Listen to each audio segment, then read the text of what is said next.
on the right. Coach David Smale with Associated Press. A lot of attention on the atmosphere, close to a sellout already. Maybe we'll get there.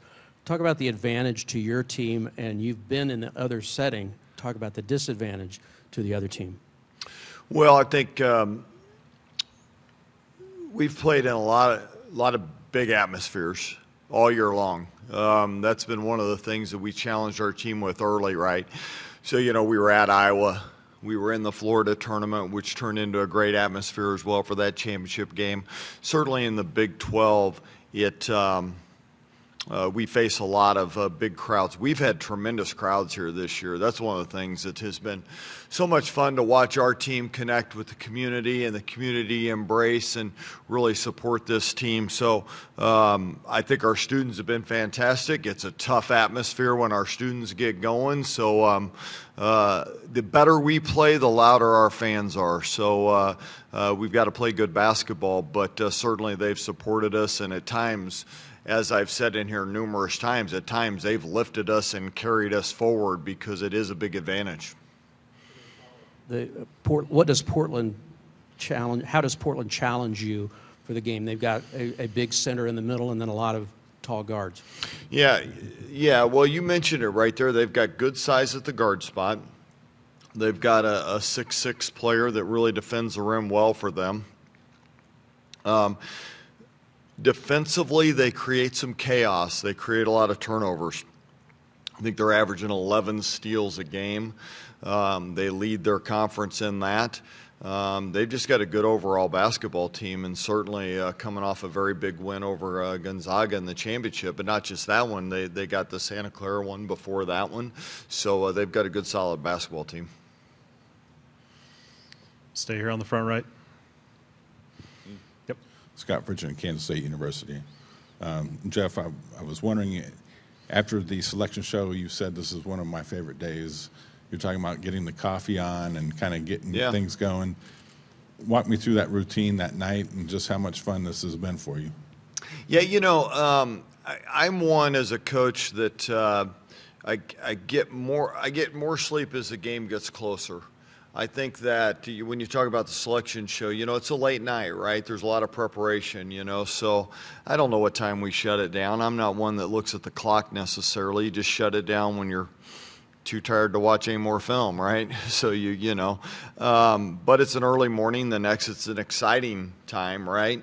The prep for us as we walk through it, I think we probably left the office somewhere around midnight. I probably shut it down at home, you know, 1:30 or 2, somewhere in there. Got up early because the prep for us is what I want from my staff is I want all their areas evaluated by the next day about 2 o'clock. Okay, the initial wave of stuff to me. So we break that down. I'm focused solely on Portland. Okay, they have to branch out and look at the rest of the bracket, but I'm so focused solely on Portland. And so that preparation is real heavy because that first practice for us was on Tuesday. And so we want everything in. It's certainly the initial look. And so I think it went well. Staff did a great job. They got me the information I needed. When they didn't, they answered my texts real quick and got me more information. So, you know, and collaboratively, you know, we come up with a game plan, and that's kind of how we did it. There was no karaoke for you Sunday night? Karaoke for me? No. There's no. The celebration, you saw the celebration. It's about 5 minutes, right? You know, I was really excited. I don't want to, you know, there's time to celebrate these things at the end of the year, but I was really excited for our fans, really excited for just K-State athletics and our team, you know, just to be able to earn one of the top 16 seeds, but that's not the goal. That was one of the goals coming into the year, was to be in this position, and that was one of the goals. So I was excited about that. Signage all over the place. You have a very veteran team. Do you have to say much to them? I mean, I know they're excited, but they still, I mean, it seems like they exude that killer mentality whenever they get on the court. Well, I think this. I told them they could listen to the noise until midnight on Sunday night, and then after that they needed to adhere to our rule of blocking out the noise, both good and bad, because you're going to have every bit of it. You're going to have the good of everybody saying all the great things about you. You're going to have people talking about who they predict to win in the bracket. I mean, all the above. And we know that this, you're talking about those things are at your fingertips 24/7, right? It's not just picking up a newspaper or listening to it on the radio. These things are coming to their devices 24/7. So I do have to say a lot to them. I do. It's constant reminders. It's not you can have as great a team as you want, but it's constant reminders. And the other thing that is such a horrible thing right now for all these student athletes is that there's just other things at this time of the year that are swirling around, whether it be transfer portal stuff of other programs. All those things are detrimental to what should be the most exciting part of the year and the most exciting week, and you have to constantly remind them, be where your feet are and do those things. So I don't think you can have the best team at it and you still have to remind them, and you can have a team that you worry about it. I've got a very good one, but I still have to remind them. Second row middle. Hey, Jeff, kind of building off that, do you allow yourself to multitask at all with recruiting this time of year, or is it completely focused on the NCAA tournament? Yeah, I think you've got to be able to we're not in the business where we can just close things off. We can't close shop in any area, but that's not any different than recruiting is 365. However, that isn't my focus right now, and it's not my staff's focus right now. But yes, we take phone calls, we do, but we politely tell people, look, we'll have those discussions down the road, and if a recruit isn't appreciative of the fact that our focus is on our team, then they're probably not the right recruit for me. So, yeah. I also wanted to ask it. I mean, listening to Gabby up here, it seems like she's been around the program as long as anybody, but you got her as a transfer. Why do you think she's been able to, fit in so well since she got here? That's a great question. Gabby's personality is one that she's an all-in kid. She doesn't dip her toe into much, at least that I've seen in life. She's all in from the start. So that it starts with that. I think she already had a good idea of what our program was about before she got here. And so I think that gave her even better opportunity for her to come in and immediately fit in. I think the other thing, I can remember a conversation I had with Gabby right away because I wanted her to be one of the leaders on the team. And I said, look, I need you to establish that right away. I need you to come in the summer and be the hardest worker in the weight room. I need you to lower your head. I need you to do the work. You have to show that to your teammates. And she did it. She did it right away. It was very evident the first 2-3 weeks that she was establishing herself as a player that we were going to go to and a player that we were going to rely on. Coach, second row left. Yep. You're playing in Bramlage Coliseum. You're at home, and yet there's signage up all around. NCAA has a little bit more control over your practice times and things like that. How different does this feel for your team, and how are you managing that with them? Yeah, it's definitely different, but different is good. I mean, different is good. Right now, I mean, we've played, 30-plus games, right? 30-plus games on the year, and, you play all those games so that it is different at the end of the year.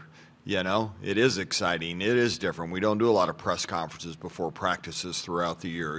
We don't have the attention on us, but you play all those games to get to different.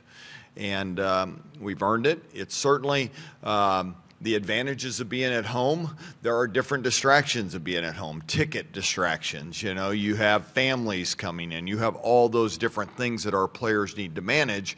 But, you know, one of the things I've told our players is embrace those things, because one of my favorite things of coaching has been these type of things bringing our family together, and not just my family with my own young adult children, but families of past players at Kansas State. You know, players that maybe haven't been back to campus in a long time. These are things that we should celebrate, and our players need to celebrate. They've probably got uncles and aunts that haven't gotten to see them play that are excited about that. So embrace that, enjoy it, because it goes fast, and you should enjoy that part of it. Now, having said that, we'll keep it in perspective. We're going to enjoy, you know, we're going to enjoy it a lot more the better basketball we play, and there's the balance that you got to find. You mentioned on Sunday that having a long stretch of just straight practice between the Big 12 tournament and the NCAA tournament would be really good, not only for Lee to just have consistent practice, but for the players around her. And I'm curious how you've seen your team handle that, and how they've developed in this time. It's time to play. It's time to play. Coaches, we always like practice more than the players. I was joking around with we have a fast break drill called Argentina, and it's a conditioning drill disguised as a fast break drill. And the players are like, "Are we doing Argentina today?" I'm like, you know, so they're ready to play. They're ready to play. They've had a good week of practice. It's been what I wanted. We need to have good preparation today, but it's been what I wanted. I think we've got good work done, but I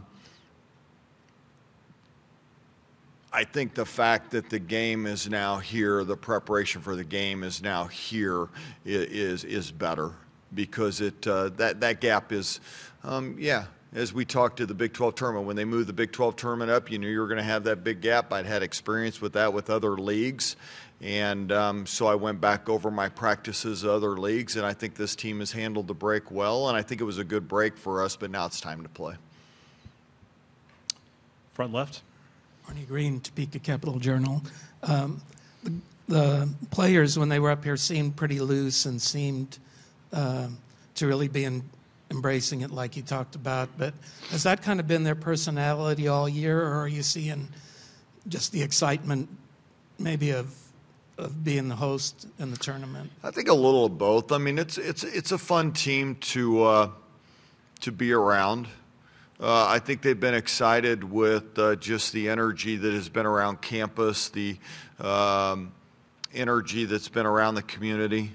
You know, we've had them out a little bit early in the week on campus with students. We had them in line. I think it was Tuesday morning when the students opened up, and there was, you know, roughly 300 or 400 waiting in line for tickets. Got to appreciate those moments, because it's not like that everywhere. And I think our players have enjoyed that, and I think but I think their personality is that they enjoy. For the most part, they enjoy practice. They enjoy the work. And that's why, you know, as I've said numerous times, it's been an enjoyable team to be around. It's that way on the road. It's you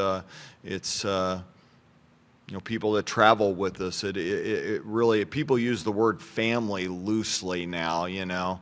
I would say that the way our team travels is the way you see them every day. There's not much of a change, and I like that about them. Last one right here, front middle. Coach, the game has not been sold out yet, but it's pretty close, and Gabby mentioned on Sunday how she was hoping for a sellout. What would it mean just to have a full packed stadium completely sold out for the team and your players? Yeah, I think what would it mean? I mean, I think it says a lot about our fan base. I think it says a lot about, you know, what our administration has done to host this tournament. It takes a lot of work to do that. It takes a lot of work from a lot of people.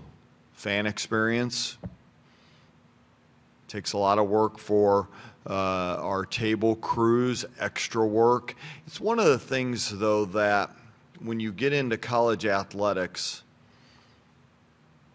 the grind of the work You do it for these special moments like this. You do it for the special moments for the student athletes. And those that don't do it for that, they get out of college athletics because you're working a lot of extra hours. But the extra hours are the fun hours. The extra hours are the joy of maybe watching a booster that has been part of the program for X amount of time, that has committed so much and cares so much about Kansas State. So all those things are so much fun to be a part of. So for it to be sold out, I would just simply say this. It would be awesome to sell it out, but the fact that we're sitting here close says a lot already about the excitement that our fan base has and the excitement that our community has for the tournament, and says a lot about the connection that our team has had with that. All right, Coach, thank you. Good luck All tomorrow. right, thank you. As a reminder, Kansas State's practice will be open from 11:30 to 11:45. Our next press conference in here is Colorado players beginning at 12:25.